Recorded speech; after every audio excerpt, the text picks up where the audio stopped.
Hello and welcome to the 8th module of the unit devoted to the instrumental approach in the project ICMAI Awardees Multimedia Online Resources. In the previous modules, I have introduced this approach, explaining its raison d'être, tracing its progressive development since the mid-90s, and showing some of its main outcomes.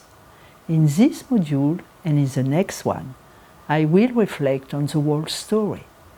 I found such a reflection especially necessary since this approach has benefited from the contribution of many researchers from different countries and cultures with different theoretical backgrounds and research interests, as was made clear by previous modules. They did it in a diversity of ways, both empirically and theoretically. The instrumental approach landscape designed by the research that has accumulated for more than 2 decades is so diverse that sometimes I think that the plural would be more appropriate than the singular to label this approach. In fact, the instrumental approach quickly disseminated outside the small community in which it had emerged. This is perhaps because others than its founders got soon the impression that it met a real need, that it offered new and promising lenses to address technological issues in mathematics education. Perhaps also because it was structured around a limited number of theoretical concepts that seem accessible. Thus, incorporating such a perspective seemed possible without too much deconstruction work. The rapid publication of books, both in French and English, and of many articles, including early synthesis as my 2002 article in the International Journal of Computer for Mathematical Learning, so often quoted, certainly favored this dissemination. Over the world, researchers in mathematics education began to incorporate the instrumental approach constructs within their theoretical frameworks, which resulted in a bunch of studies and original combinations. The phenomenon was already clear at the time of the second ICMAI study devoted to technological issues published in 2010. And in the last decade, this diversity has even increased. In the 2 last modules of this unit, thus, I will reflect on this multiform evolution, while connecting this reflection with a more recent dimension of my research activity. For about 15 years, indeed, I have been involved in what is today known as the networking of theories. This first took place in the framework of the European Network of Excellence Kaleidoscope and the European Research Team TELMA, Technology Enhanced Learning in Mathematics. Then, within the European project REMAT, representing mathematics with dynamic digital artifacts, DDA, and within the so-called Bremen Group created at the CERME conference in 2005 that produced the book shown on this slide. In this module, more precisely, I present the concept of research praxeology that I introduced together with Mariana Bosch and Josep Gascon in 2011, a notion that I find especially useful to develop such a reflection. The notion of research praxeology extends to research practices the concept of praxeology at the core of the anthropological theory of the didactic, ATD. As explained in the unit devoted to Chevalard's research work, a basic principle in ATD is that all human practices can be modeled as praxeologies. A priori, thus, this is also the case for research practices. As we have stressed with Mariana Bosch in the chapter of the networking group we co-authored, modeling research practice in terms of praxeologies is adopting a pragmatic and dynamic vision of theories, is trying to make clear how they inform and shape the practical research work, and conversely, how they progressively emerge from it and integrate its results. By definition, the praxis block of research praxeologies includes the different types of tasks that the research work asks for, and the associated techniques of study.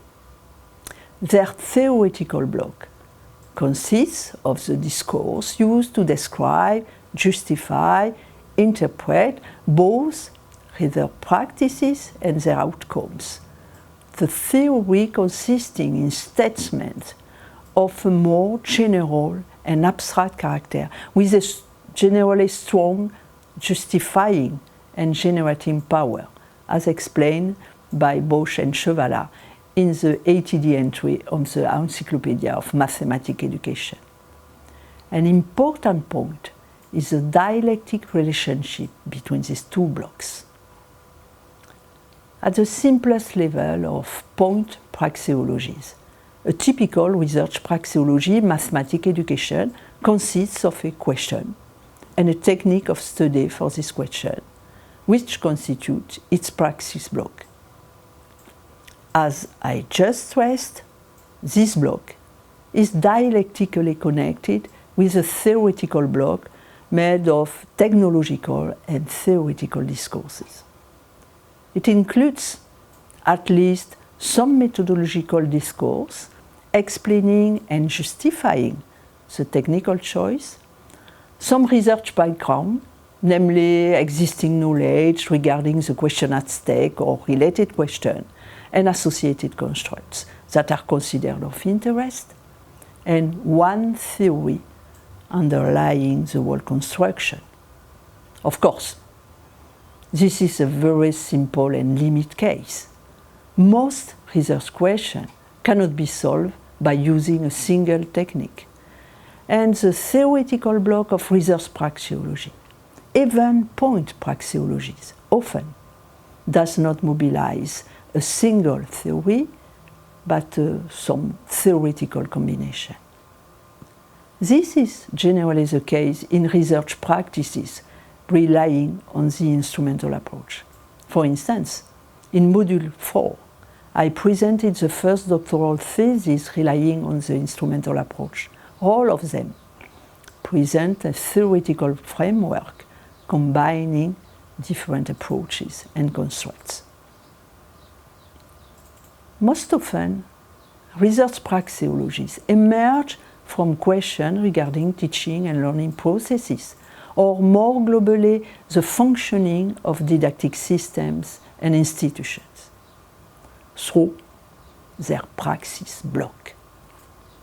But the question and their formulation as research question is influenced by the theoretical already there in the environment of the researcher or the research team. The study techniques are guided by those implemented in close research praxeologies or familiar to the researcher. Thus, from the very beginning, the praxis and the theoretical blocks interact.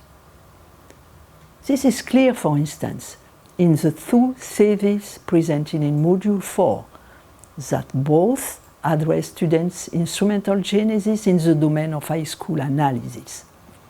As shown by the first chapters of his thesis, for Luc Trouche, the theoretical source of inspiration are multiple.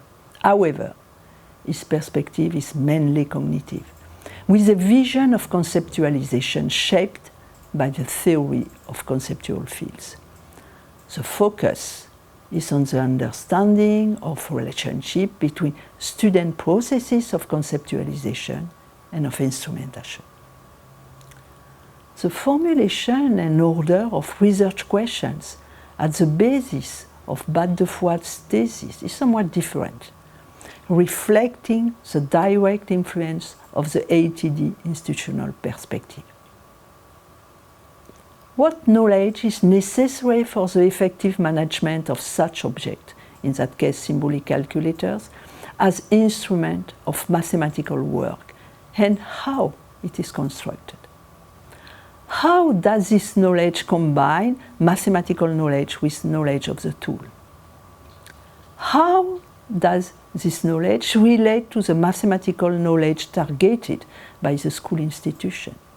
How is its learning taken into account by the institution? How do the processes of appropriation of this knowledge depend on students' characteristics? As I said a moment ago, the study of a research question generally requires more than one single point praxeology. A coherent set of research praxeologies might be developed, sharing at least partially the same theoretical block. Local praxeologies thus emerge. This praxeological development and progressive structuration cannot be fully anticipated. New questions emerge from research results. New elements enter the technological discourse in terms of distinction, categorization, didactic phenomena. And if they become reasonably shared, they will enrich the theories themselves. The theses already evoked in previous modules provide good illustrations. Each of them mobilize a coherent set of research praxeologies. I will only use one example, the thesis by Mariam Aspeckian, already evoked in Module 4. As explained in that module, at the time Mariam started her thesis, educational research had shown the potential of spreadsheet technology for smoothing the arithmetic algebraic transition. However, French teachers seem rather reluctant to using spreadsheets for this purpose.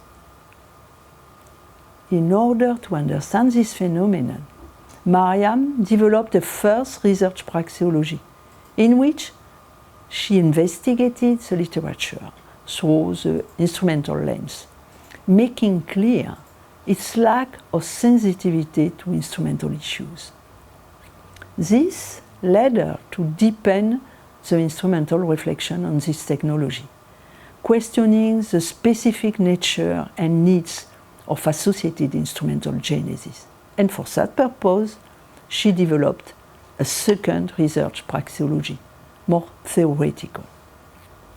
The theoretical analysis carried out in this new research praxeology revealed an unexpected complexity that led her to hypothesize that the actualization of the potentialities identified in the literature required conditions not so easily satisfied in standard educational contexts.